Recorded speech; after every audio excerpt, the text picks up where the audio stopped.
지금 보여드리는 영상은 이런 겁니다. 그래서 지금 우리가 이 교회 안에서 하는 이야기와 믿지 않는 밖에서 하는 이야기를 한번 살펴보면 될 것 같아요. 수억만 년 정도. 사람은 어디서부터 시작했을까요? 사람은 아래에서부터. 오스트랄로피테쿠스부터 시작했다고. 진화론이 있잖아요, 다윈의. 그러니까 원숭이가 진화해서 사람이 된 것 같아요.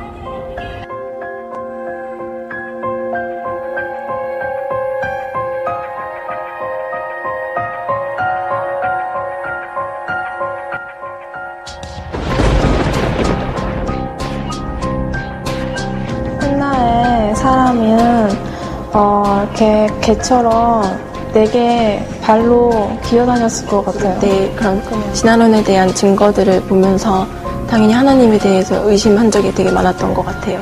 많이 의심해봤죠. 솔직히 말해서 정말 많이 의심해봤고. 교회는 다니는데 증거가 없으니까 성경에만 써있으니까. 저기 있는 학생들 보면 안타깝죠.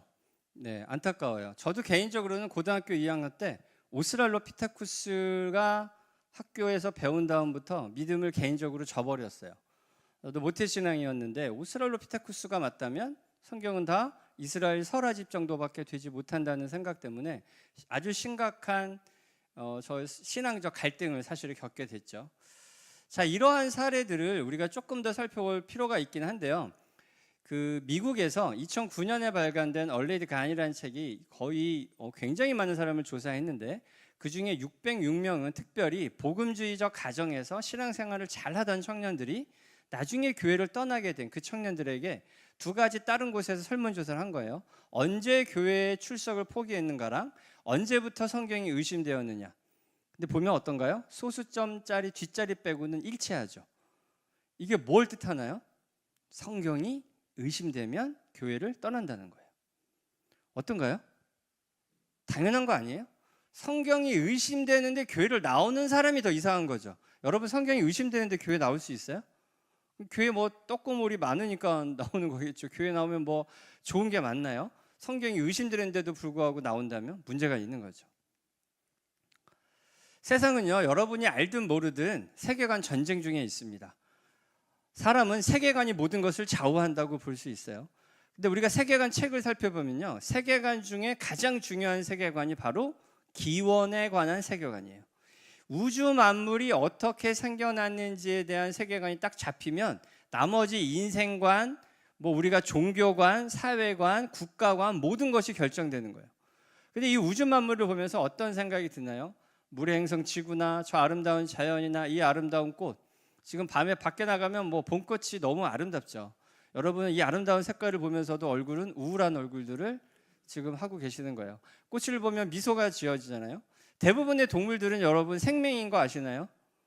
대부분의 동물들은 생명이에요. 근데 세상은 왜 이렇게 총천연색 칼라로 아름다울까요? 하나님이, 우리는 알고 있죠, 답을.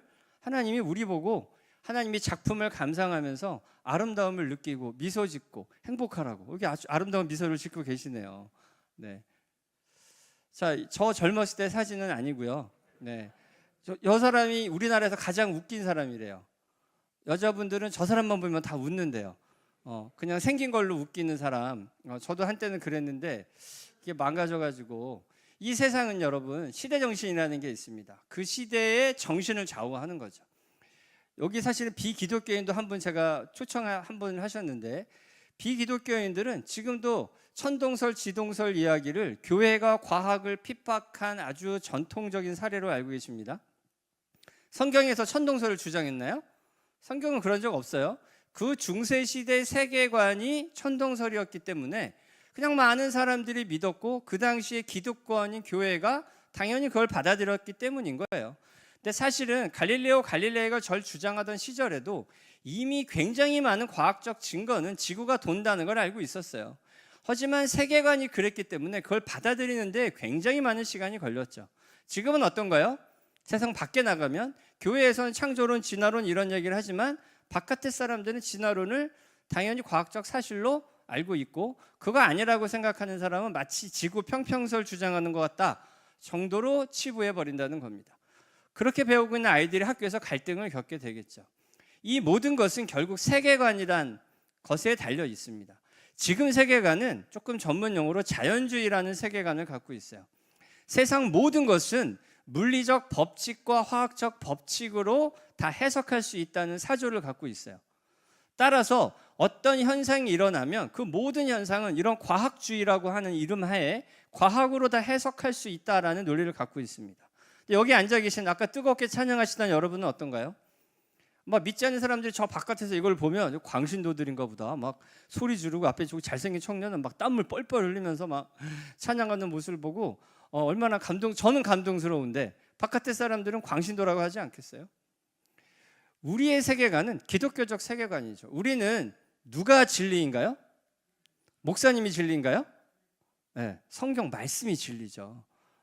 그 말씀을 해석해주는 목사님이 우리보다 전문적으로 잘 해석해 주기 때문에 내 얘기는 좀 이상하게 틀릴 가능성이 높으니까 뭔가 좀 성경을 잘 해석할 것 같은 목사님을 따라다니면서 말씀을 듣는 거잖아요. 우리의 기준은 말씀이죠, 말씀. 그런데 세상 바깥에는 우리의 다음 세대들은, 우리의 자녀 세대들은 우리와 생각이 다르다는 거예요. 그들은 이 유물론이라는 세계관 속에서 창조주를 거부합니다. 수많은 존재하는 많은 베스트셀러들 속에서는 우리 종교는 꾸며낸 동화다, 기독교는 원시적 미신이다 라고 이야기를 합니다. 교육은 여러분 어떻게 좌우되냐면요, 교육을 우리나라 교과서, 세계의 교과서를 쓰는 그 근본 원류를 따라가 보면 인본주의자 협회들이 다 관련이 되어져 있어요. 지금 보시는 저기 오른쪽에 보시는 요게 바로 미국 인본주의자 협회 로고입니다. 로고 밑에 뭐라고 써 있나요? Good without a God. 하나님 없는 선. 하나님 없는 절대선을 이야기하는 게 인본주의자 협회에서 하는 일이에요. 많은 분들이 착각하는 게 있습니다. 휴머니즘을 좋은 단어라고 생각하는데 휴머니즘은 굉장히 안 좋은 단어예요. 우리 기독교 입장에서는. 기독교는 신본주의인데 신본주의를 힐난합니다. 비난합니다. 그런 게 어딨냐고, 내가 인간인데. 그런데 인본주의가 말하는 건 우리는 신이나 초월적 신념이 없이 인간의 능력과 책임으로 윤리적인 삶을 추구한다는 거예요. 여러분, 전통적인 기독교를 제외하고는 거의 다 인본주의적 세계관이에요. 시간 관계상 제가 다 읽어드릴 수는 없지만 인본주의, 진화론, 유물론, 무신론 다 한 가지라고 생각하면 됩니다. 반기독교적 세계관이죠. 근데 여러분, 진화론은요, 제가 오늘 여러분하고 사실 진화론 얘기하려고 하는 건 아닙니다. 하지만 아이들이 이 과학의 영향을 굉장히 많기 때문에 이걸 잠깐은 제가 언급해 드리고 가려고 하는데요.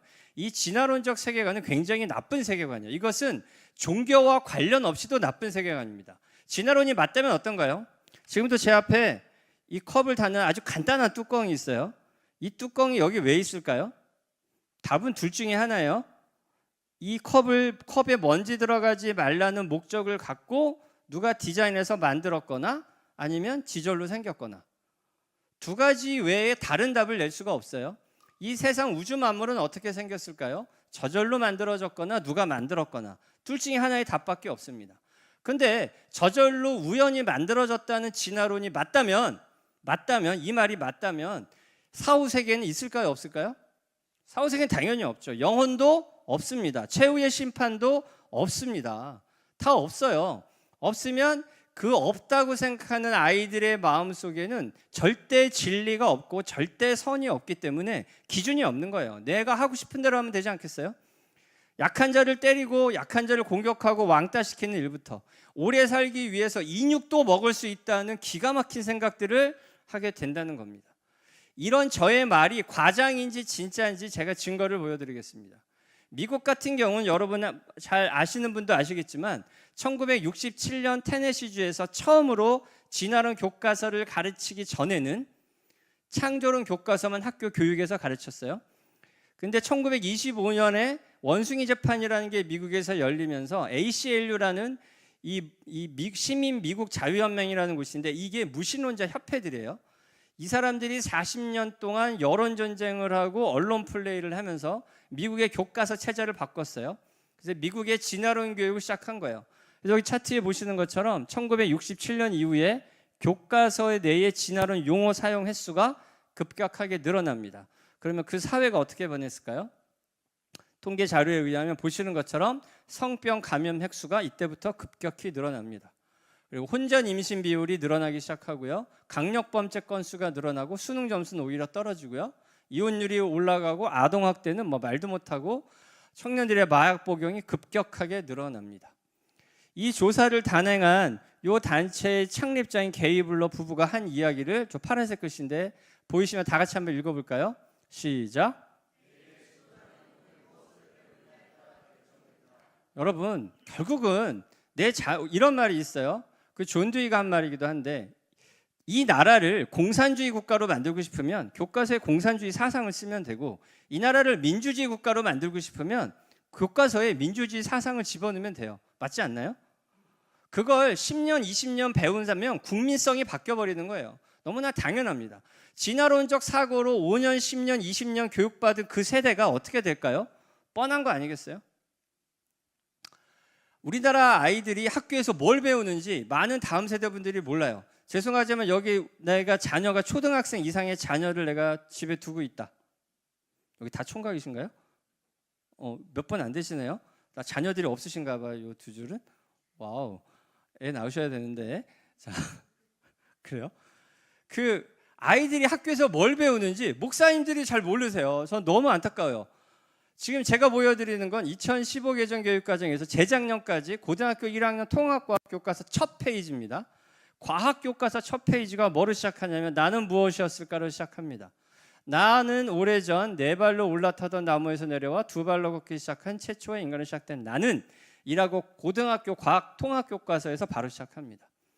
그 다음 페이지를 넘어가면 현생인류는 20만 년 전에 처음 지구에서 등장하고 호모사피엔스 어쩌고 저쩌고 빅뱅으로 우주가 생겨났을 때 지금의 나를 이루는 물질이 그때도 있었을까? 유물론적 시각을 그대로 들고 납니다. 잘 모르는 사람들은 그냥 아무렇지도 않게 읽을 수 있지만 저희 같은 전문가들이 보면 이건 그냥 유물론적 사상을 단정적으로 표현하는 거잖아 라고 인간의 정체성을 이렇게 말하는 거잖아. 몇 페이지 더 지나가면 인간은 아무것도 아니라는 거예요. 수많은 가지 중에 딸린 그냥 가지의 그냥 한 동물의 한 종일 뿐이야. 별거 아니야. 너무 의수되지 마. 이런 얘기를 합니다. 쪼가다 보면 외계인도 있을 것 같은 설명들을 하는 황당하게도 과학교과서에서 외계인 이야기를 합니다. 그래서 요즘 아이들이 외계인을 다 믿는 거예요. 다윈의 진화론이 미친 영향이 황당한 게도 많은데 그중에 생명과학을 보면 생명은 더 이상 신의 영역이 아니다. 수많은 생물과 생명 현상은 과학적 원리와 실험으로 이해하고 설명 가능하다라고 되어져 있습니다. 이런 걸 보고요. 저는 참 마음이 아파요. 근데 초등학교 국어 교과서에도 이런 것도 있어요. 예수님과 공자님과 부처를 같이 그려놔요. 근데 밑에 써 있는 글씨가 혹시 보이실런지 모르겠습니다. 남에게 대접받고자 하는 대로 너희도 남을 대접하라 예수님. 자기가 당하고 싶지 않은 일을 남에게 행하지 말라 공자. 내게 해로운 것으로 남에게 상처 주지 말라 석가모니. 어떠세요? 초등학교 아이들 저걸 배우면 뭐라고 생각할 것 같아요? 셋 다 사람이잖아요. 뭐 모르겠어요. 부처 불교 쪽에서는 모르지만 공자가 사람이 아니라고 생각하는 사람은 아무도 없거든요. 공자는 다 사람이잖아요. 아이들의 인식 속에 예수님도 그냥 옛날에 훌륭한 어떤 사람이었나 봐. 외국계라고 생각하는 거예요. 초등학교 4학년 국어 교과서에 이런 것도 있어요. 동물 속의 인간이 보여. 다 설명드릴 수는 없지만 이 책이 굉장히 책 양이 분량이 많은데 거기 보면 이런 그림과 함께 이런 문장이 있어요. 너희의 조상은 개, 돼지, 바퀴벌레니 그런 개, 돼지, 바퀴벌레 보고 존중하는 마음을 가지고 그들을 함부로 죽이지 말라는 거예요. 동물을 사랑하라는 메시지 같지만 굉장히 많은 분량을 너희의 조상은 개, 돼지, 바퀴벌레라는 거예요. 그 아이들의 아이덴티티를 확정적으로 이렇게 만들어버리죠. 이런 교육을 어릴 때부터 받은 아이들의 정체성이 어떻게 될까요? 우리는 성경은 하나님의 형상을 따라 지음받은 독특한 존재라고 배우는데 그들은 학교에서 이렇게 배우지 않습니다. 더 황당한 건 초중고 보건교과서. 저는 사실은 동성애니 뭐 이런 이야기들을 제가 원래 강의에 잘 사용하지 않아요. 진화론 얘기하기도 바쁜데 제가 최근에도 뭐 충격적인 걸 봐서요. 이 초중고 보건교과서에도 가보면 와, 이런 너무 적나라한 그림들이 보기에 민망한 우리 청년들하고 같이 얘기하기 그렇지만 뭐 친구와의 관계, 여기도 제목을 보시면 청소년의 성과 친구 관계래요. 친구 관계라고 하고 피임 방법에 대해서 저렇게 적나라하게 가르치고 있습니다. 여가부가 선정한 260종의 도서가 있어요. 이 한가협에서 저 도서를 분석하려고 하는데 총 600만 원치가 들었어요. 한 세트가. 그게 학교 교실마다 배치돼 있어요. 그 학교마다. 이걸 아이들이 돌아가면서 권장 도서예요. 근데 보면 황당하게 제가 다 보여드릴 수도 없어요. 아빠가 남자든 여자든 좋아하는 사람을 사랑할 수 있는 권리가 있어요. 자꾸 마음이 끌린다면 제가 다 보여드릴 수가 없어서 여기 뭐 이런 선교하는 자세들을 아기는 어떻게 태어날까 어쩌고 저쩌고 나옵니다. 키스는 지금 당장도 가능해요. 키스를 하면 행복 호르몬이 왈칵왈칵 쏟아져 나오거든. 104페이지 섹스를 하면 우리 몸에서 행복 호르몬이 나와. 자유를 하면 행복 호르몬이 콸콸. 자유를 하면서 내 몸을 탐구하고. 야동을 오히려 부추기고 성교육이라는 이름 하에 저딴 걸 우리 아이들이 배웁니다. 제가 다 보여드리지 못하지만 시간 관계상 아빠의 권리라는 걸 보면 황당해요. 아빠의 권리가 뭔지 아세요? 아빠도 이혼할 권리가 있어. 그리고 아빠도 자기 사랑을 선택할 권리가 있어. 그 다음에 그림장이 뭔지 아세요? 아빠가 이혼해서 다른 아빠랑 아빠끼리 결혼한 장면이에요. 황당하죠? 이게 여러분의 자녀들이 배우는 곳에 있다는 거예요. 근데 많은 부분들은 교과서를 몰라요, 도대체가. 신강에서 생략하겠습니다만은 한국 교회는 그런데 대부분 어디에 관심이 있냐면 동성애 차별금지법, 뭐 북한 인권, 뭐 물질 만능주의. 당연히 저런 악한 열매들에서 우리가 대항하고 한국 교회에 발붙이지 못하게 해야죠. 근데 저는 이 분야를 오랫동안 보면서 이 모든 것들은 악한 열매들인데 이 뿌리가 인본주의라는 거예요. 그 밑에는 진화론적 사고가 있다는 거예요. 하나님이 없다, 이 세상은 저절로 생겨났다라고 하는 이상한 논리 속에 이 모든 것들이 당연한 어떠한 근거를 갖게 된다는 거예요. 진화론이 인본주의의 근거를 갖게 하고 인본주의가 저런 모든 동성애니 이런 무슨 자기 권리니 해가면서 모든 것을 정당화한다는 겁니다. 이 세상을 종교를 떠나서라도 이 세상을 어떻게 더 이타적이고 아름다운 세상으로 만들 것이냐, 교과서가 바뀌어야 돼요. 교육이 바뀌어야 돼요. 저딴 이상한 것들을 우리 자녀들에게 가르치게 하면 안 됩니다. 그런데 세상은 보이자 여기 계신 제가 이런 얘기를 밖에 가서 하면 밖에 사람은 이해 못하겠지만 여기 계신 분들은 이해하실 거예요. 악한 사단의 영이 존재하잖아요. 그들은 무엇을 하겠습니까? 우리로부터 우리의 다음 세대를 우리부터 떨어지게 하죠. 우리가 하는 이야기를 고리타분한 이야기야. 아빠 세대나 통하는 이야기야. 왜? 요즘 저는 학원에서 아이들을 가르치는 일을 생업으로 하고 있어요. 지금도 시험 기간이에요. 제가 여기 온다고 나왔더니 원장님 어디 가세요? 네, 지금 도망 나왔어요. 근데 우리 아이들하고 제가 이야기를 해보면 껐떡하면 자기 권리를 얘기해요. 저한테도 이렇게 할 권리가 있거든요 라고 말을 하는 걸 너무 자주 봐요. 어디서 왔나 했더니 이런 것도 있어요. 권리 중에는 내가 딸의 권리가 있어요. 딸의 권리. 딸은 무슨 권리가 있는 줄 아세요? 머리를 짧게 자를 권리가 있고 꼭 이쁘지 않아도 될 권리가 있고, 그러니까 남자처럼 하고 다녀도 된다. 뭐 내가 친구를 선택할 권리가 있고 누구를 내 마음대로 사랑할 권리가 있다는 거예요. 그게 권리일까요? 정말 방종하는 삶을 가르치고 있는 거죠. 흥분하면 안 되는데 제가 또 흥분했어요. 이 진화론 같은 이 반기독교적 세계관에 대해서 이 기독교 사회가 어떠했느냐면 역사적으로 세 가지 이게 카테고리가 있어요. 싸워왔던 역사가 있고요. 그러면 어떻고 저러면 어때요? 모른 척했던 역사가 있고요. 그다음에 타협했던 역사가 있어요. 대표적으로 천주교가 진화론 같은 세력과 타협했습니다. 요한 바오로 2세가 인정한 다음부터 천주교는 오히려 진화론을 받아들였죠. 근데 분명한 건 역사를 살펴보면 불가지론적 입장을 가졌던 기독교 국가나 타협했던 기독교 국가는 다 망했거나 명맥이 거의 사라졌어요. 유일하게 그나마 미국은 그래도 약간 싸우고 있는 국가죠. 뭐 미국이 어쩌다 저쨌다 뭐 기독교가 힘을 잃었다 저쨌다 하지만 그래도 그나마 버티는 건 미국 사회는 그래도 싸우고는 있는 역사를 갖고 있습니다. 대한민국은 어떨까요? 대한민국도 나름 싸우고 있습니다. 저도 싸우고 있는 사람 중에 하나이고요. 사단법인 교과서 진화론 개정 추진회. 이름이 벌써 되게 어렵죠? 네, 제가 지었어요, 이름을. 그래서 이상하게 지었어요. 지금도 많이 후회를 하긴 하는데 저 단체가 지금부터 약 19년 전에 설립이 됐어요. 뭐 했냐면 우리나라에 있는 교과서에 있는 진화론을 빼달라, 삭제해달라는 청원과 국가 학술 활동을 해왔습니다. 그래서 보시는 것처럼 여러분 아시는 시조새, 마라성, 뭐 화학진화 이런 거 빅뱅 이런 거 교과서에서 빼달라, 다 엉터리다라고 해서 저것을 저희가 삭제, 수정 요구하는 근거는 기독교적 이유가 아닌 학문적 근거로. 그래서 저 단체는 기독교 단체가 아니에요.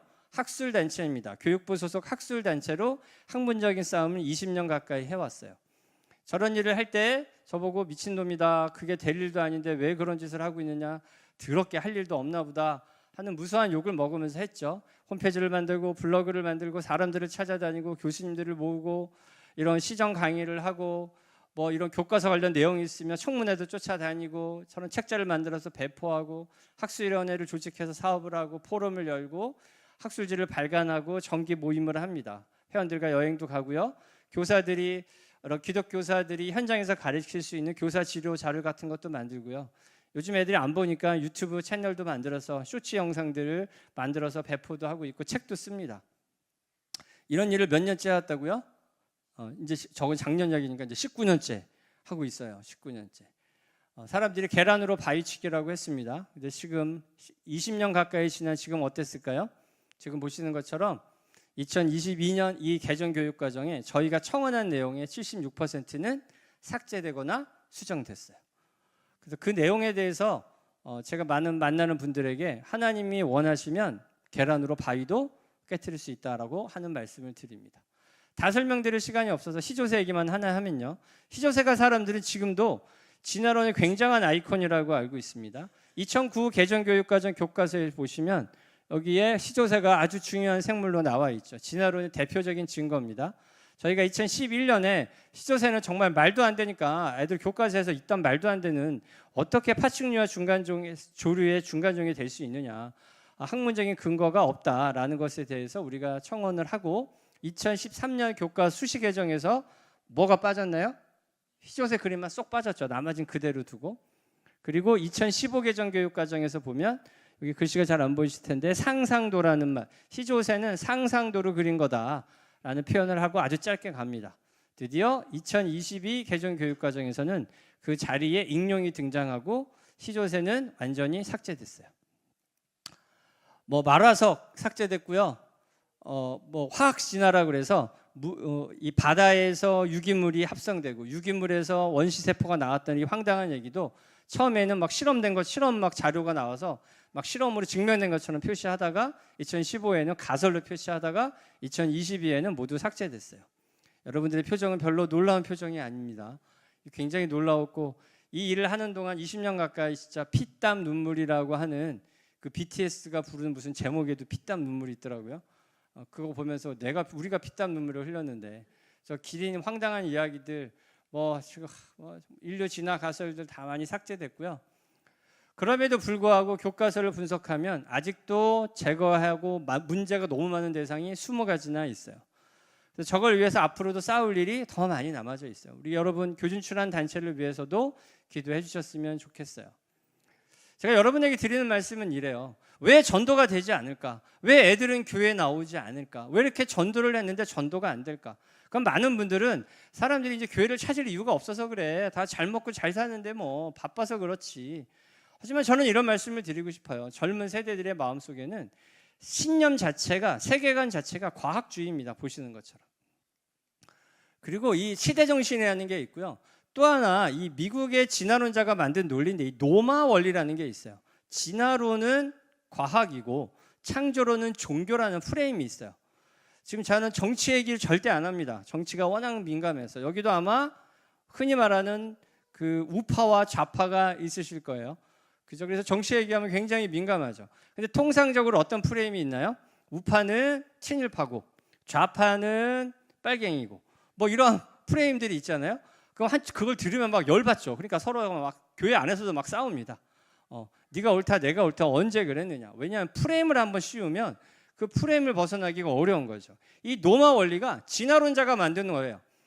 처음 미국에서는 진화론과 창조론이 둘 다 과학적으로는 빈약했었거든요. 근데 언젠가부터 이 프레임이 씌워진 거죠. 거기에 교회를 안으로부터 무너뜨리는 유신진화론이라는 게 사실은 유럽 사회를 무너뜨렸던 주범인데, 사실 여러분 진화론보다 더 무서운 게 유신진화론이에요. 한국 사회가 신학자들부터 이 유신신화론에 서서히 무너져가고 있습니다.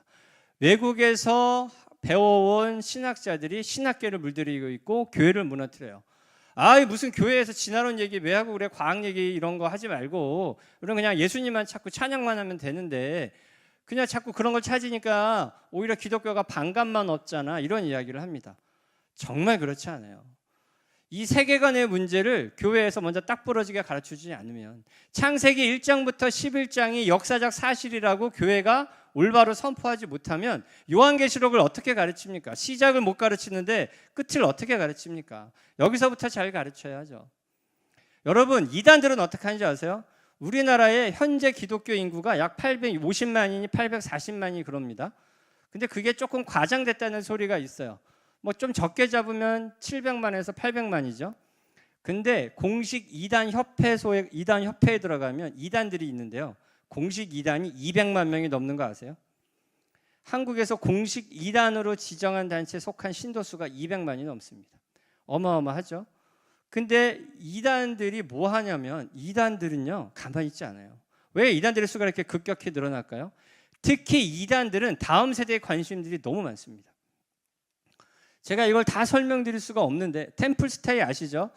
1년에 290억씩 그 동국대학교 그 밑에 있는 불교 연구소의 사람들이 주축이 돼서 국가를 상대로 불교를 문화라는 인식을 만들어 가지고 우리 아이들을 불교의 그 예산을 우리나라 세금을 가지고 이 아이들이 주기적으로 가서 뭐 기독교하고 상관없어요. 학교 가서 절에 가서 이런 교육들을 받습니다. 뭐 엄청납니다. 신천지에서 뭐 하는 것들 다 국가기관하고 이들이 종교법인이 아닌 일반 법인, 교육법인을 내서 이런 것들하고 대통령상을 받고, 저 하나님의 교회가 어딘지 아시죠? 그 어머니 하나님 믿는다고 하는 말도 안 되는 사이비잖아요. 사이비. 저건 이단 완전 사이비 종교인데, 저런 사람들이 이런 여러 가지 정치인들, 그리고 뭐 국가상을 받고 법인을 세우고 연예인들을 앞세우고요, 단월드 뭐 나서고, 제가 시간이 없어서 무수히많은 이름으로 심리치료니 마음치료니 뭐 여러 가지 명목하에 성평등이니 뭐 이런 거 한다는 이름하에 유명한 연예인들까지 껴서 간다는 거예요. 저거가 사실 하나의 강의자료인데 여러분들에게 현실을 좀 아시라고 제가 잠깐 껴드렸어요. 이단들은 정말 열심히 일해요. 이단들은 그들은 선교도 열심히 해요. 선교지에 가서 어마어마하게 선교하고 포교 활동을 합니다. 그런데 학교에서는 보시는 것처럼 하나님 없다는 교육을 하죠. 학교 끝나면 아이들은 결국 지옥을 향해 갈 수밖에 없어요. 교육을 지배하는 세력이 결국은 세상을 지배합니다. 우리 다 같이 한번 읽어보실까요? 시작.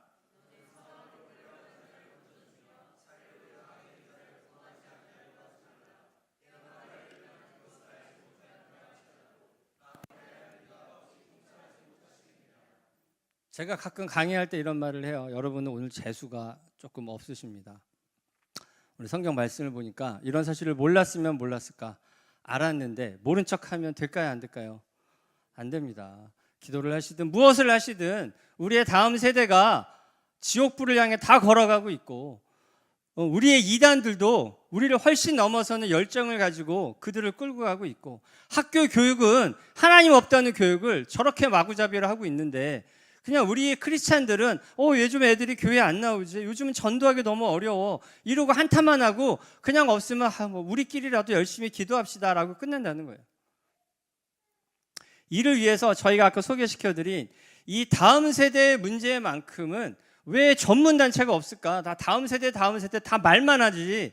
제가 기독교 신문을 보거나 많은 곳을 보면 다음 세대를 위해 기도해야 됩니다. 그래서 다음 세대를 위한 기도들은 많더라고요. 근데 다음 세대를 위해 실질적으로 액션을 취하는 단체가 없어요. 다 다음 세대 말로만 하는 것 같아요. 그래서 몇 년 전부터 준비를 해서 이 다음 세대를 살리기 위해서 여러 전문가 분들, 여기 최상희 목사님 이때 계신가요? 여기 계시네요. 그죠? 그래서 최상희 목사님도 제가 한 15년 전부터 서로 우리 관계하는 사이였어요. 그래서 15년 전에 젊은 시절에 만났는데 그때는 팽팽하셨는데, 벌써 이 주름이 조금씩 생기고 계셔요. 이런 거 저희가 제주도에서 저 만남이 있었었고요. 그리고 저희가 여기가 장소가 어딘지 아시나요? 여기 많이 보이시는지 모르겠어요. 여기가 요 자리였어요. 이 자리에서 우리 한국 기독교를 대표하는 대표님들과 이 자리에 모여서 발족 준비를 모였습니다. 그때가 2025년 11월 달, 얼마 되지 않았고요. 올해 2026년 2월 달에 국회에서 다음세대 교육연합 발족식이 있었어요. 그래서 29개 NGO 대표들과 뭐 이제 한동대 총장님들, 한국 CBMC 회장님들 이런 유명한 뭐 국회의원들 몇 분하고 인사들 분들과 함께 창립총회를 준비했고요. 이후에 금산에 모여서 이런 리더들 컨퍼런스까지 열리면서 저희가 구체적인 사업들을 시작을 했어요. 보시는 것처럼 다음세대 교육연합은 뭐 한국의 이 기독교 사회의 굵직굵직한 29개 단체 대표님들이 그 단체들과 함께 연합하는 연합 단체입니다. 하는 목적은 다음 세대를 살려내자는 거예요. 모여서 그럼 어떻게 살릴까 했을 때 여러 가지 사업이 있지만 크게 3가지입니다. 이것을 여러분에게 말씀드리는 이유는 저는 이런 것 같아요. 기도도요. 그냥 막연히 하나님 나라, 하나님 나라, 뭐 국가를 위한 기도지만 좀 구체적이어야 된다고 생각해요. 그래서 여러분에게 보니까 여기 특히 최상희 목사님이 계셔서 그런지 이곳에 올 때마다 다음 세대를 위한 청년들을 위한 기도들을 하시는데 청년들을 위한 기도도 청년 스스로도 좀 구체적이었으면 좋겠습니다. 저희가 하는 첫 번째는요. 한국 기독 다음 세대의 소멸을 막고 부흥시키자는 거예요. 그래서 저희가 슬로건을 정했어요. 현재 다음 주일학교 다음 세대 복음화율이 1.9%입니다. 이 충격적인 숫자를 아셨으면 좋겠어요. 1.9%니까 100명 중에 2명만 다닌다는 거예요. 저희 때만 해도 4분의 1이었어요. 기독교 인구가 4분의 1, 25%라고 했거든요. 그래서 저희 슬로건이 1.9에서 24로입니다. 기독 다음 세대 복음화율을 1.9%에서 24%로 올리자는 게 저희 다교회원의 슬로건이에요. 여러분도 같은 제목으로 기도해 주셨으면 좋겠어요. 이 땅에 죽어가던 다음 세대를 겨우겨우 죽지 않게 해주는 게 아니라 다시 24%까지 부흥시켜서 그들이 이 땅을 다시 부흥의 불길로 달구고 세계 복음 선교까지 나아가자는 거예요. 두 번째가 세계 교육 선교입니다. 대한민국은 유독 이 선교에 아주 뜨거운 나라죠. 땅끝까지 이르러 복음 전하는 이 말을 잘 순종하는 민족이에요. 근데 너무 열정만 앞서다 보니까 지금까지 대한민국의 많은 교회가 교회 건물을 지어주고 빵을 사주는 구제 선교에만 너무 많은 에너지를 썼어요. 그리고 한 세대, 두 세대가 지금 선교 현장의 성적표를 분석해 보니까 구제 선교가 100% 실패한 건 아닌데 굉장히 많이 성공한 사례는 별로 없었고 실제로 복음이 지속하는 곳의 현장을 분석해 보면 대부분 다 교육 선교였어요. 그 땅에 학교를 져주고 그 땅에 다음 세대에게 복음을 건강한 복음과 같이 넣어주는 곳은 유일하게 부흥의 불길이 끊어지지 않고 갔고 빵 사주고 밥 사준 곳은 빵이 끊어지고 밥이 끊어지면 같이 끊어져 버린다는 거예요. 그래서 저희가 대한민국에서 경험하고 유럽에서 경험했더니 아무리 복음이 들어가도 한 세대 또는 한 부분은 부흥할지 모르지만 그 아이들이 배우는 교육 현장에서 교과서에서 반기독교적인 사상을 지속적으로 가리키는 곳에는 뜨거운 부흥이 계속 이어질 수 없구나. 그러면 우리가 선교 현장에서도 학교를 지어주고 올바른 교육을 같이 전해줘야 된다. 기독교적 세계관과 반하지 않는 교육과 함께 복음을 같이 전하자. 그게 저희 두 번째 내용입니다. 세 번째가 이것을 하기 위해서 아주 전략적으로 잘 연합하자. 저희가 이런 말을 해요. 이런 기독 NGO 단체질을 하다 보니까 우리는 모두 다 비둘기만 되고 싶어 해요. 순결한 비둘기가 되는 건 좋아하는데 뱀이 되는 건 다 싫어하는 것 같다. 그러니까 NGO 우리 보면 아까 그랬잖아요. 이단들은 뭐 한다고요? 그들은 진짜 뱀 같아요. 아주 사악한 뱀 같아요. 다 아니면서 다 그들은 뭐 하냐면 종교 법인이 아니라 교육 법인들을 세워서 나라 세금으로 그 수많은 전도들을 하는 거예요. 포교 활동을. 근데 우리는 생짜를 우리의 뭐 10의 2조, 10의 3조 돼가면서 우리의 생으로 하는데 너무 비효율적인 일들만 해오고 있다는 거예요. 그래서 이것을 좀 전략적으로 같이 해보자라는 운동을 하고 있습니다. 그래서 이 6가지 핵심 사역이라고 하고 있는데요. 이걸 다 소개할 시간은 없고요. 영상 하나만 일단 보여드리겠습니다.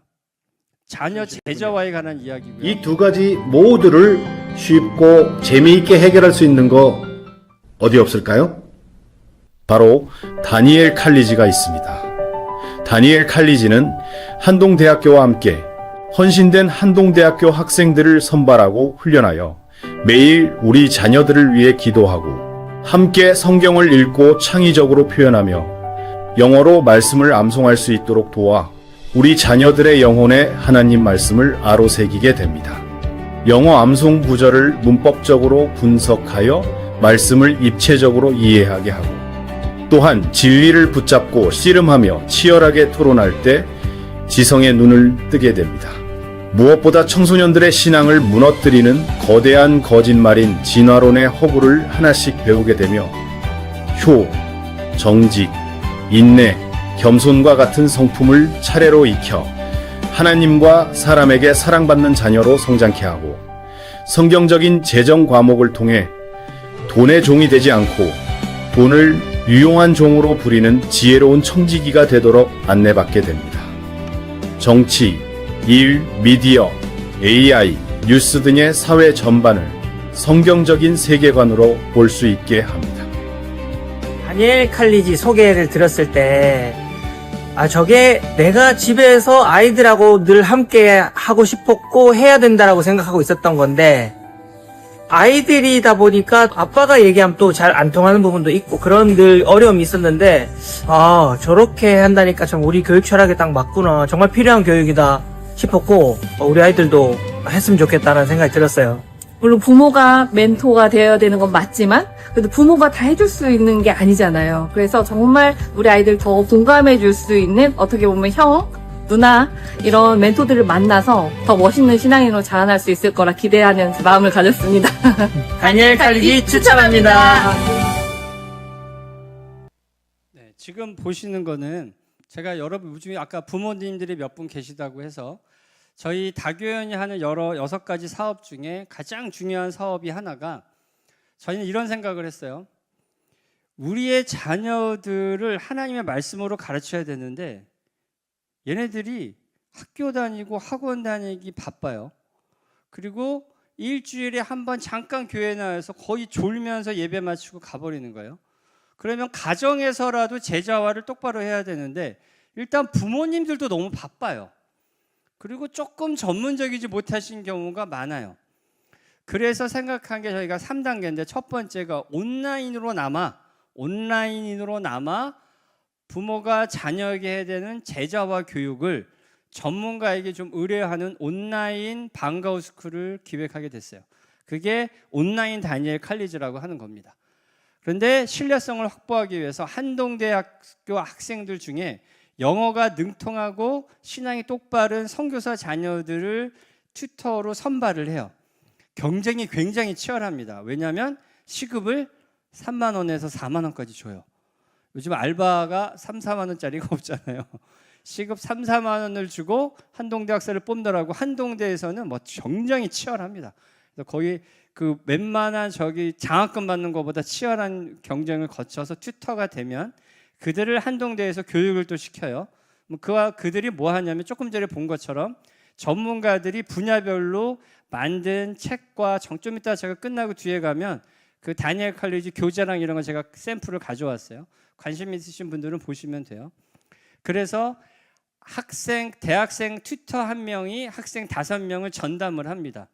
그러면 그 아이들에게 매일매일 영어 성경을 읽었는지 영어 성경을 암송하게 만들고 그리고 그것을 통해서 아까 여러 가지 교육들을 받게 해요. 잠깐 보시는 그 모든 교육을 받게 하고 위인전을 읽게 하고 그것을 가지고 일주일에 1시간씩 토론하는 토론 수업을 합니다.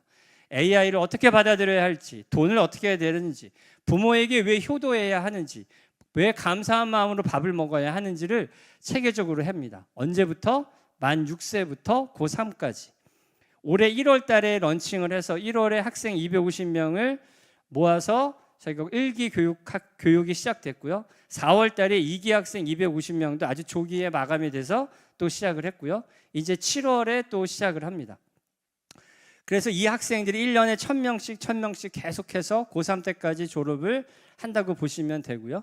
그래서 이것은 교회가 여건이 되지 않는 경우 아이가 학교도 가고 학원도 가지만 요 정도 최소한의 시간은 내서 적어도 시정교육은 받으라고 하는 게 다니엘 칼리지라고 보시면 돼요. 그 다음에 제가 오늘 여러분에게 사실 여러분한테 제가 피드백도 좀 받고 싶어서 한 게 하나 있어요. 그게 지금 보시는 다니엘 캠퍼스라고 부르는 개념이에요. 그러니까 다니엘 칼리지 오프라인 버전이라고 생각하시면 됩니다. 쉽게 말하면 교회가 학교가 되는 운동을 시작을 했어요. 이런 비슷한 모델이 한동대랑 CTS에서 한 적이 있는데 이 모델이 조금 실패 아닌 실패를 했어요. 이유가 이렇게 너무 거룩하신 분들이 이 프로그램을 기획하다 보니까 너무 거룩한 프로그램이 돼버렸어요. 아이들을 학교가 끝나고 교회에 데리고 와서 너무 기독교 교육 위주로 시켜버린 거예요. 그러니까 학부모들이 신앙이 조금 생기는 건 좋은데 아이들의 성적이 떨어지니까 엄마들이 참을 수 있어요, 없어요? 엄마들은 몇 달도 못 참아요. 바로 학원 거기를 끊어버릴 수밖에 없는 거죠. 그래서 저희 다교회 자기가 직업이 뭐라고요? 저는 학원 선생님, 학원 원장이에요, 학원 원장. 그래서 아이들 심리나 이런 걸 잘 알고 있기 때문에 저는 원래 AI를 전공하던 AI 관련 회사 CEO였어요. 그래서 하다가 이 다교 아까 말한 교진추 같은 단체를 운영하려다 보니 낮에는 하나님의 일을 해야 되고 밤에는 먹고 살아야 되니까 할 수 없이 취한 직업이 이제 학원밖에 없더라고요. 밤에만 일하는 직업이 학원이더라고요. 그래서 저는 지금 학원을 지금 하고 있어요. 그래서 학부모들 마음이나 지금 돌아가는 상황을 잘 인지를 하고 저희가 만든 이 다니엘 캠퍼스는 일단 최고의 수학, 영어, 과학, 국어 이런 커리큘럼을 이 웬만한 학원에서보다 훨씬 더 잘 가르치자. 교회가 더 나이스하게 가르치자. 성적을 쭉쭉 올려주도록 하자. 그리고 그러한 모습을 한국교회 학부모들에게 보여주고 그러면 학교 끝나고 돌봄 기능까지 있는 교회학교 프로그램에 교회 다니는 부모들과 또 가난한 성도들과 또는 신앙은 없지만 그래도 교회에 대해서 적대적이지 않은 교회 주변에 많은 사람들이 야, 그 교회 가면 초등학생은 3시부터 6시까지 중학생은 6시부터 10시까지 안전하게 교회에서 학원에서 배워하는 모든 교육을 제대로 가르쳐준대. 그리고 마치 대학교 가면 체플 하듯이 대신 신앙교육 조금 시켜준대 라는 거죠. 저희 목표는 수학, 영어 이런 것도 더 잘하는데 저희한테 교육을 좀 몇 달 받은 아이들은 집에 와서 갑자기 엄마한테 엄마 감사해요 라는 말도 하고 핸드폰을 갑자기 아빠한테 맡기는 행동도 하고 쇼츠를 갑자기 안 보기 시작하는 거예요. 요즘 쇼츠 보는 게 아이들 쇼츠 중독, 그 다음에 이 노름 중독, 정말 중독의 문제가 얼마나 많은지 몰라요. 그래서 이런 모든 이 사회에 어찌 보면 4050, 30, 4050 세대들이 겪는 자녀에 대한 골치 아픈 문제들, 돌봄의 문제도 있어요. 요즘 부모들은 너무 바쁘거든요. 자녀들을 제대로 돌보는데 이 아이가 이 학원 갔다가 버스 타고 또 저 학원 갔다가 비어서 지금은 어디 있는지 부모가 늘 직장에서도 신경 쓰이는데 교회 학교는 딱 가면 그 시간부터 그 시간은 교회가 책임지고 그 공간에서 좋은 선생님들이 지켜준다는 보장을 해주는 거죠. 다니엘 캠퍼스를 저희가 기획을 하게 됐고요. 평일날 유휴 공간인 교회 공간과 저희가 전문적으로 최고의 수학 커리, 영어 커리, 국어, 과학 커리를 만들어서 이런 전문 교육 시스템과 함께 방과후 교회학교를 기획하게 됐어요. 당연히 지성에 의해서 어쨌든 아무리 AI 시대라고 하지만 수학 교육 계속 가야 돼요, 여러분. 영어 AI가 영어로 다 번역해 주니까 영어 공부할 필요 없나요? 그렇지 않습니다. 영어 교육 앞으로도 계속 분명히 갈 거예요. 대학교 스펙은 이제 안 중요한가요? 대학교 안 가도 되나요? 대학교 가야 돼요. AI 시대로 바뀌었다고 대학 안 보내도 된다는 분은 없어요. 그런데 저는 여기에다가 영성과 인성을 더할 겁니다. 근데 굉장히 식상한 말이긴 하지만 저희가 지금 교과목 중에 굉장히 킥이라고 생각하는 교과목 중에 SQ라고 하는 것도 있어요. 이제 12가지 지능 얘기가 나오지만 여러분 AI 시대가 되게 이상한 시대예요. AI는 누구를 닮아가려고 하나요? 신을 닮아가려고 하나요? AI는 어떻게 하면 사람을 닮아갈까를 연구하는 거예요. 피지컬 AI든 AI는 사람을 닮아가려고요. 근데 우리가 지금 받고 있는 아이들에게 시키는 교육은 무슨 교육인지 아세요? 사람 보고 AI처럼 똑똑해지고 빨리 계산하고 더 잘하라고 가르치는 거예요. 이상한 세상에 살고 있어요. AI는 사람 닮아가려고 하고 사람은 AI 닮아가려고 해요. 그래서 우리 기독교 사회의 아예 하이 퀄리티 교육이나 그 잘 나가는 아주 돈과 있는 사람들은 무슨 교육을 자녀한테 시키냐면요. 더 인간이 되라고 하는 교육을 시켜요. 인간다움에 대한 교육을 시키거든요. 그래서 일론 머스크 같은 사람들은 자녀들에게 핸드폰도 주지 않는다고 하잖아요. 그런 계통에 있는 사람들은. 그래서 저희는 SQ라 그래서 SQ가 뭐냐면 이게 스피릿이라고 하는 지수예요. 스피릿 지수. 그러니까 보통 예전에는 감성 지수니 무슨 뭐 음악 지수, 지능이니 IQ니 이런 걸 얘기했지만 이제는 영성 지수라는 게 13번째 지능으로 굉장히 요즘에 이제 미국 워싱턴 대학 같은 경우는 아예 한 교과목이 돼 버렸어요. 그런 대학들이 점점 늘어나고 있고 우리나라도 그렇게 돼요. 여러분의 영성 지수가 어떠신가요? 아까 여기 청년인가요? 딱 봐도 영성 지수가 엄청 높아 보여. 그죠? 영성 지수가 높은 사람이 있는 거고 영성 지수가 매우 낮은 사람이 있죠. 앞으로는 어떨까요? AI 시대에는 영성 지수가 높은 사람이 AI와 구별되는 거예요. 할 수 없는 창의성을 가지는 거예요. 이런 교육들을 시키겠다는 거예요. 아침에 일어나면 아이가 이제 이불 갤 겁니다. 저희 교회 학교를 다니는 이들은 아침에 되면 이불을 개고 나오는 거예요. 엄마가 깜짝 놀라겠죠. 저녁에 들어와서 엄마 학교 다녔습니다. 인사하도록. 부모에게 감사한 마음을 갖는 게 당연한 거 아니에요? 요즘에는 집에 들어서 방구석으로 그냥 기어 들어가잖아요. 거기 있는 몇 살이에요? 12살이에요. 아빠한테 감사하나요? 어머, 대답을 빨리 못하세요. 옆에 아빠예요? 오빠 같은데? 아닌가요? 아, 청년이죠? 네, 그래서 아까 장가를 나처럼 일찍 갔나 싶었어요. 네. 그래서 보시는 것처럼 하여튼간 저희는 기존의 교회학교 뭐가 다른 점은 수학, 영어, 과학, 국어를 하여튼간 최고의 교육으로 시킬 거예요.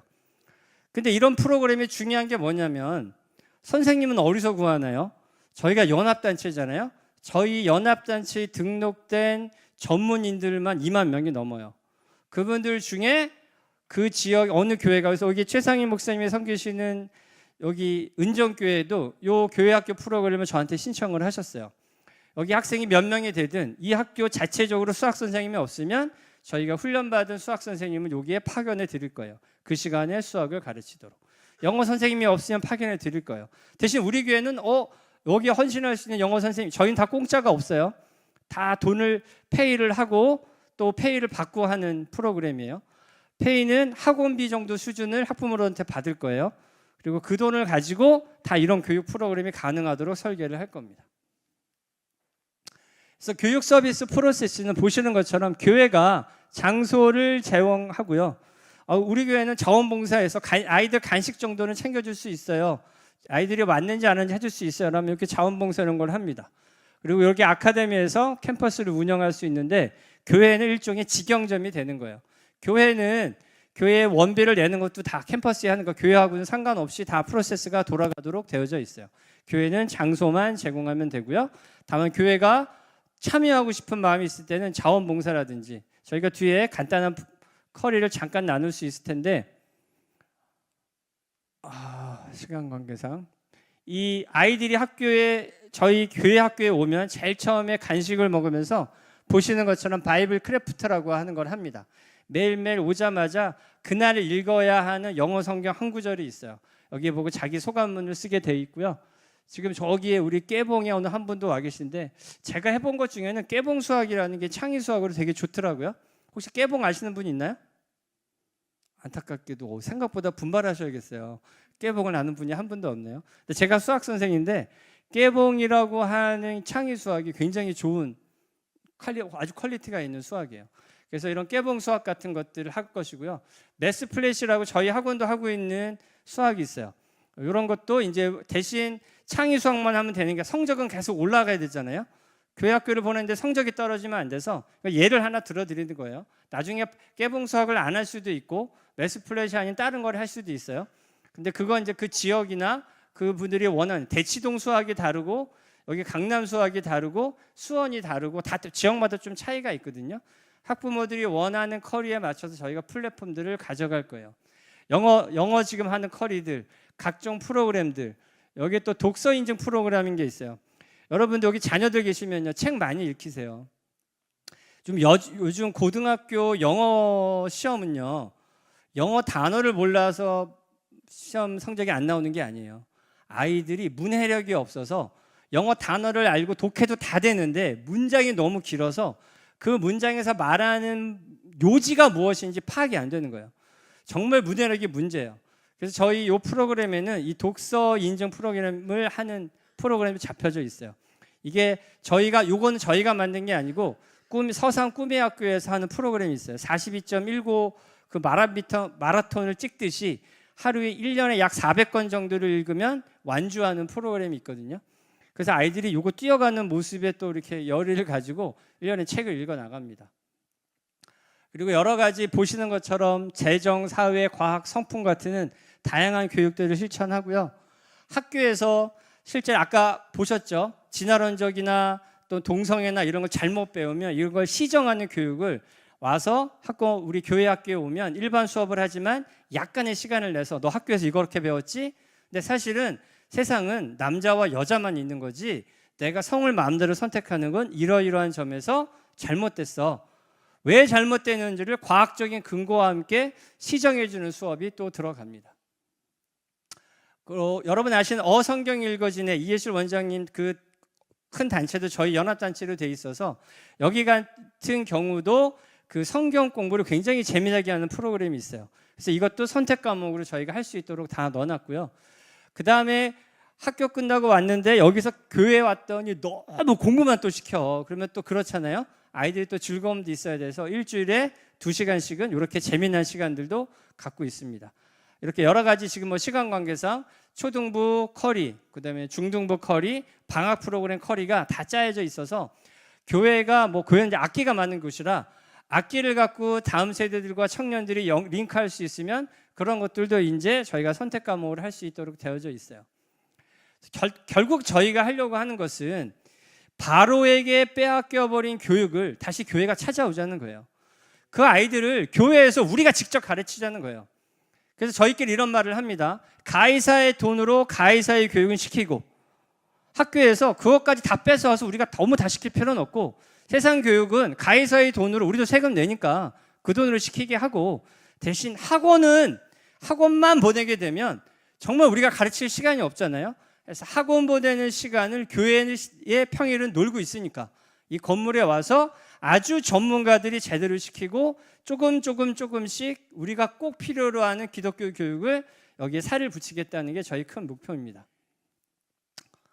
세상을 변화시키는 저희가 이제 이 배지나 요즘 아이들은 그 키링을 달고 다녀갖고 배지를 줘도 안 가고 저희가 키링을 제작할 생각인데요. 저희는 어니스트 암이라는 키링을 만들 생각이에요. 정직한 우리 다음 세대 자녀들의 키링을 만들어서 가방마다 자랑스럽게 끌고 다니고요. 조금 교회가 큰 곳들이나 또 교회 몇 곳이 연합한 학교들은 저희가 작은 스쿨버스에다가 이렇게 어니스트 암이랑 저희가 한 다니엘 컬리지 은정 캠퍼스라는 이름으로 이 동네를 돌아다니는 거예요. 저희 나이 드신 분들은 아실 거예요. 어릴 때 리라 초등학교 다니면 굉장히 가고 싶은 학교가 되잖아요. 원더는 예전에 SLP 뭐 영어학원 스쿨버스가 돌아다니면 굉장히 좋은 프리미엄급 학교로 보이는 것처럼 저희도 그러한 목표로 지금 설계를 하고 있습니다. 이걸 통해서 한국에서 만들어진 이 좋은 커리큘럼과 내용들을 전 세계 선교지에도 저희가 퍼뜨릴 계획을 갖고 있고요. 지금 몽골 지부가 만들어져 있고 케냐 지부하고 우간다 지부가 지금 출범을 준비하고 있어요. 그래서 저희가 국가개혁 프로젝트라고 하는 거 이름을 붙였어요. 몽골은 인구가 350만 밖에 안 되고 초중고등학교 다 합쳐봐야 200 몇십 개밖에 안 돼요. 그래서 지금 몽골하고 케냐에 들어간 교과서를 제작하는 중에 있어요. 거기에 그 교과서가 들어가고 MOU가 맺은 곳에 여기서 만들어진 방과후스쿨 컨텐츠가 선교지에 들어가서 저희가 지금 KWMA들하고도 이야기하면서 그냥 교회 건물 지어주고 선교사들 월급 주면서 그냥 하지 말고 이런 교육 프로그램과 함께 반기독교적 사상이 제거된 제대로 된 컨텐츠를 우리 선교합시다. 우리 아까운 어떻게 보면 선교원금도 아깝잖아요. 우리가 그 열심히 들었는데 그냥 빵 한번 사주고 그 원주민들 모여서 사진 한번 찰칵 찍고 그리고 다시 흩어져 버린다면 그게 무슨 의미가 있겠습니까? 그래서 너희의 가정을 위해 싸우란 이 말처럼 우리 너희의 형제와 자녀와 아내와 집을 위하여 싸우라고 하신 이 말씀을 여러분 한번 기억해 주시기를 바라고요. 우리의 자녀들이 하나님의 군대가 되기를 요즘에 BTS의 팬클럽을 암이라고 부르더라고요. 그걸 보면서 가끔은 하나의 연예인들에도 저렇게 충성을 맹세하고 그들의 군대가 되겠다고 하는데 우리 하나님의 자녀 크리스찬들은 왜 그럴까 이런 마음을 가집니다. 제가 이 저녁 시간에 피곤하실 텐데 제가 막 이 서두 없이 마음은 막 급해요. 이거 시간은 빨리 끝내야 할 텐데 또 그래도 목사님이 안타깝게 길게 하셔도 된다라고 보여주셔서 마음이 조금 놓이기는 했지만 그래도 앉아 계신 분들은 일 끝나고 오셨는데 얼마나 피곤하실까 하는 마음이 듭니다. 그래서 제가 요 얘기만 하고 마무리하도록 하겠습니다. 여러분, 저도 참 사는 게 어떨 때는 쉽지 않은 것 같아요. 하나님의 자녀로 산다는 게 제가 몇 살로 보이시나요? 제가 곧 환갑이에요. 제 나이가 제가 69년생인데 한국 나이로 58세가 됐어요. 저도 가끔 이런 생각을 해요. 나는 왜 이러고 살고 있을까? 저도 그냥 제가 원래 하던 사업을 하거나 학원 사업에 집중하면 먹고 사는 문제는 별 어려움이 없는데 왜 이렇게 여러 가지 일들을 어렵게 하고 있을까 하는 생각들을 합니다. 여러분에게도 이런 말씀을 하나 드리고 싶어요. 교회를 다니고 11조를 내고 봉사를 하고 또 여기 계신 분들은 가만 보니까 거기에 플러스해서 또 뭔가를 서기청이 되었든 어떤 자원봉사가 되었든 찬양이 되었든 뭔가를 하시는 분들이에요. 너무나 감사하고 너무나 고맙습니다. 그런데 여러분에게 한 가지 우리 공통의 비전을 나눴으면 좋겠어요. 다음 세대를 위해서 진심으로 울어주셨으면 좋겠어요. 이 다음 세대라는 단어를 들을 때 가슴에 울분이 있었으면 좋겠어요. 제가 오늘 시간이 없어서 여러분에게 몇몇 영상들을 여러분 우리가 같이 막 너무 슬프고 화날 영상들이 있는데 그런 영상들을 다 보여드리지 못했지만 그들은 우리 자녀들에게 기독교를 원시적 미신이라고 치부해 버립니다. 우리가 믿는 성경책을 동화책이라고 이야기를 합니다. 하나님이 없는 거 있다고 하는 우리들을 광신도라고 표현을 합니다. 이런 교육을 10년, 20년 받고 있고 저희는 우리 만나는 분들에게 그래요. 세상은 이단은 양곡기로 저기 뒤에 김명환 박사님이라고 혹시 아시나요? 그 창조과학의 레전드라고 보시는 김명환 박사님도 저 자리에 앉아 계신데 저 김 박사님 옛날에 그런 말씀들을 하시더라고요. 세상은 양곡기로 우리 자녀들을 추수해 가는데 우리는 뒤따라가면서 이삭죽기하고 있는 이 잘못된 교육 현장 중에 우리는 한탄만 한다는 거예요. 말로만 다음 세대를 한다는 거예요. 여러분 적어도 오늘 이 강의를 들으신 분들은 이 운동에 꼭 참여를 해주세요. 그게 뭐 작은 후원지에 제가 죄송하지만 끝나고 뒤에 10,000원이라 낼 수 있는 후원지라도 갖다 놓고요. 아까 다니엘 칼리지 온라인 칼리지는 몇 달이라도 한번 신청해서 해보셔요. 자녀들하고. 자녀가 계신 분들은 만 6세부터 할 수 있거든요. 신청을 해서 한번 들어보세요. 그리고 자녀들하고 해보시고 좋으면 옆에 분들하고도 여러분이 전도사가 돼주셔야 돼요. 저는요 10몇 년 전에 여기 최 목사님 알고 계시지만 아무것도 없는 그냥 집사 시절에 그냥 종이 하나 전단지 제가 만들어서 합동총회 뭐 무슨 목사님 뭐 어떻게 한번 어떻게 만나게 해달라고 그 앞에 기다려서 만나고 다녔어요. 더 높은 분 만나게 해달라고 다녔어요. 하던 사업도 내려놓고 미친놈처럼 다녔어요. 나름대로 효과는 있었어요. 제 인생에 하나님 옆에 너무 감사해요. 근데 혼자서는 안 되겠더라고요. 제가 정말 미친놈처럼 다녀봤어요. 근데 혼자서는 이 일이 한계가 있었어요. 그래서 그 만나기 어렵다는 분들 찾아다니면서 29개 연합단체 분들하고 이 거대한 전쟁을 시작했어요. 시작한 지 아직 얼마 안 됐어요. 여러분 같이 기도해 주세요. 그리고 뭔가 다음 세대를 위해서는 다 저 같은 마음이 좀 되어주셨으면 좋겠어요. 가슴에 하나님 이 시대가 우리 다음 세대가 다 죽어 나자빠지고 있습니다. 아이들이 교회를 나오지 않습니다. 그리고 많은 사람들은 교회를 나오지 않는 것에 대해 무관심합니다. 곧 이 나라 대한민국의 교회 예배당이 술집이 될 것이고 이슬람 사원이 될 것이고 팔려나가고 점집이 될 것이고 이단들이 점령하는 곳이 될 것인데 왜 한국 교회는 이 앞에 울지 않습니까? 왜 이것을 위해 액션을 취하지 않습니까? 이걸 위해 다음 세대 교육연합이라는 단체가 그래도 주님의 부르심 앞에 섰어요. 이 단체가 꼬꾸라지지 않고 끝까지 잘할 수 있도록 같이 기도해 주시고 후원도 해 주시고 아까 다니엘 칼리지 여기 학부모님들은요 한 분도 빠지지 마시고 몇 달만이라도 신청해 보세요. 그럴 때 여러분이 이 일에 동참할 때 여러분 안에서 일을 놓고 같이 기도하시게 될 거예요. 끝나시고 저희 안에 중보기도 팀도 있어요. 근데 세상에 제가 이 큰 일을 하는데요. 중보기도 팀이 매주 토요일 날 저희도 9시부터 화상으로 기도하거든요. 매주 들어오는 분이 10몇 분밖에 안 되세요. 기도하시고 싶은 분들은요. 저희에게 아까 우리 후원지에 단돈 10,000원이 만 원 해봐요. 한 달에 커피 한 잔 값밖에 안 되잖아요. 그거 후원해 주시면 저희가 연락할 거예요. 중보기도 팀으로라도 활동해 주실 분들은 같이 활동해 주셨으면 좋겠어요. 제가 기도하고 마치도록 하겠습니다. 만군의 여호와 아버지 하나님, 아브라함과 이삭과 야곱의 하나님, 약속의 하나님이신 하나님, 우리 대한민국이 우리의 선교사들의 피와 눈물과 헌신으로 세워진 이 땅의 교회들이 한때의 부흥을 겪었지만 지금은 죽어가고 있습니다. 그들을 너무 쉽게 우리의 자녀들을 그들의 교육의 성으로 내주어 버렸습니다. 이제 그들을 다시 찾아오려 합니다. 빼앗기긴 쉬웠는데 다시 찾기는 너무 어려운 것 같습니다. 이제라도 늦지 않았사오니 주님께서 함께 하셔서 우리 다음 세대들을 다시 교회 안으로 불러올 수 있는 은혜가 있게 하여 주옵소서. 이를 위하여 한국교회 전체가 나설 수 있는 은혜가 있게 하여 주시옵소서. 나만 괜찮고 우리 교회만 괜찮은 것이 아니라 대한민국을 놓고 울 수 있는 저희들이 되게 하여 주옵소서. 전 세계 방방곡곡을 위하여 같이 울 수 있는 저희들이 되게 하여 주시옵소서. 다음 세대 교육연합이 준비한 이 교회 방과후스쿨이 대한민국을 바꿀 수 있는 기회가 되게 하여 주시옵소서. 이 모든 말씀을 우리를 위해 십자가 지시고 돌아가신 우리 구주 예수 그리스도의 이름으로 간절히 기도드리옵나이다. 아멘.